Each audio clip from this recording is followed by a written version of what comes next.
Танд энэ өдрийн мэндийг хүргэе. Шинжлэх ухаан технологийн их сургуулийн бакалаврын элсэлтийн бүртгэл хэрхэн бүртгүүлэх заавар танилцуулж байна. Бүртгүүлэгчдаа интернет хөтчийнхөө хаягийн мөрөнд элсэлт цэг эдүүцгийн мэн гэж бичээд элсэлтийн цахим хуудсанд хандаж бакалаврын элсэлтийн журам болон бусад мэдээлэлтэй танилцсан. Бакалаврын элсэлтийн журамтай танилцсны дараа элсэлтийн бүртгэл, бакалаврын элсэлтийн бүртгэл гэсэн товчлуур дээр дарж бүртгэлийн системд шилжинэ. Нэвтрэх хуудас гарч ирэх бөгөөд бүртгүүлэх товчлуур дарж орно. Бүртгүүлэх хэсэгт боловсролын үнэлгээний төвийн бүртгэлийн дугаар нууц үгээ оруулан бакалаврын элсэлтийн журамтай танилцсныг баталгаажуулан бүртгүүлэх товч дээр дарна.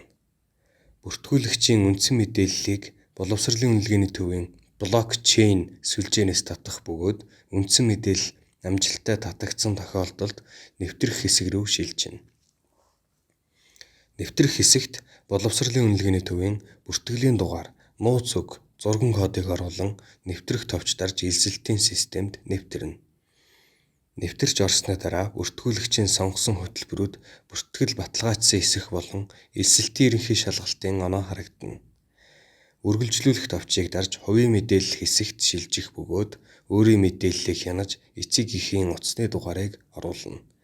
Хадгалах товчийг дарж мэдээллээ хадгалан хөтөлбөр сонгох хэсэг рүү шилжинэ.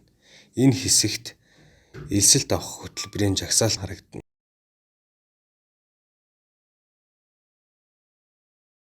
Хөтөлбөрийн нэр дээр дарж тухайн хөтөлбөрийн танилцуулгыг харах боломжтой.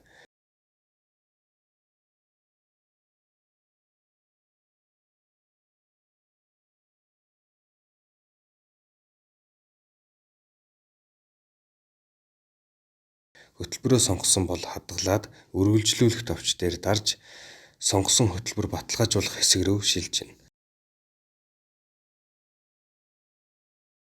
Сонгосон хөтөлбөрөө баталгаажуулах хэсгээс үйлчилгээний нөхцөлийг зөвшөөрөөд бүртгэлийн хураамж төлөх хэлбэрээ сонгоно. Дансаар шилжүүлэх төрлийг сонгосон бол гарч ирэх хаан эсвэл голомт банкны данс руу бүртгэлийн хураамжаа дурын банкны интернет банк болон бусад үйлчилгээг ашиглан шилжүүлэх бөгөөд гүйлгээний утга дээр боловсролын үнэлгээний төвийн бүртгэлийн дугаар, овог нэр, утасны дугаарыг үнэн зөв бичнэ. Гүйлгээний утга дээр бүртгэлийн дугаараа буруу бичсэн тохиолдолд бүртгэл баталгаажихгүй болохыг анхаарна уу. Гүйлгээ хийгдснээс 10-аас 20 минутын дотор таны бүртгүүлсэн хөтөлбөрүүд баталгаажсан төлөвт шилжинэ.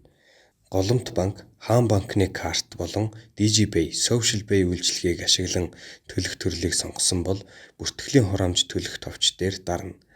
Банкны мэдээлэл оруулах цонх гарч ирэх бөгөөд мэдээллээ оруулан бүртгэлийн хураамжийг төлнө. Бүртгэлийн хураамж амжилттай төлөгдсөн бол таны бүртгүүлсэн хөтөлбөрүүд баталгаажсан төлөвт шилжинэ. Бүртгэл баталгаажсны дараа хөтөлбөр сонгох зэснээс өмнө сонгосон хөтөлбөрүүдээ 2 удаа өөрчлөх боломжтой.